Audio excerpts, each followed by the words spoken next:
السلام عليكم ورحمة الله وبركاته، أهلا وسهلا بكم في حلقة جديدة من حلقاتنا. في الحلقة دي إن شاء الله بنتكلم في إنك محتار ومش عارف تختار محاسبة ولا إدارة أعمال ولا اقتصاد ولا تأمين. تعال أقول لك تختار قسمك في تجارة على أساس إيه، وإزاي تختار القسم المناسب ليك في كلية تجارة. أولا اعرف الأقسام الأساسية. أغلب كلية التجارة فيها الأقسام دي: محاسبة وإدارة أعمال واقتصاد وإحصاء وتأمين وتجارة خارجية، ودي طبعا بتكون في بعض الكليات.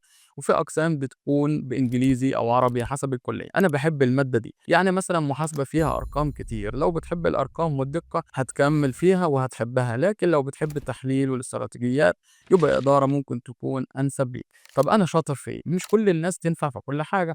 شوف المواد اللي كنت فاهمها بسهولة في سنة أولى. طب السوق محتاج إيه؟ المحاسبة مطلوبة جدا في كل الشركات، والإدارة ممكن تفتح لك مجالات كتير بس المنافسة فيها أعلى، والاقتصاد مناسب للي عايز يشتغل في البنوك أو المؤسسات الاقتصادية. اسأل الأكبر منك، كلم حد في سنة تانية أو في سنة تالتة أو حتى في رابعة أو حتى خريج، اسأله عن طبيعة المواد أو الامتحانات وسوق العمل بعد التخرج. ما تختارش مع التيار، يعني ما تدخلش محاسبة لمجرد إن الكل بيدخلها، أو تدخل إدارة عشان سهلة. اختار على حسب قدراتك ومستقبلك. اختيار القسم مش قرار عشوائي، ده بيأثر على شغلك بعد التخرج ومستقبلك. لو عجبك الفيديو لا تنسى تعمل لايك وتشترك في القناة وتشارك الحلقة مع أصحابك الطلبة، ولو في سؤال معين اكتبوه في التعليقات وبرد عليكم إن شاء الله. وأشوفكم في الحلقات الجاية، والسلام عليكم ورحمة الله وبركاته.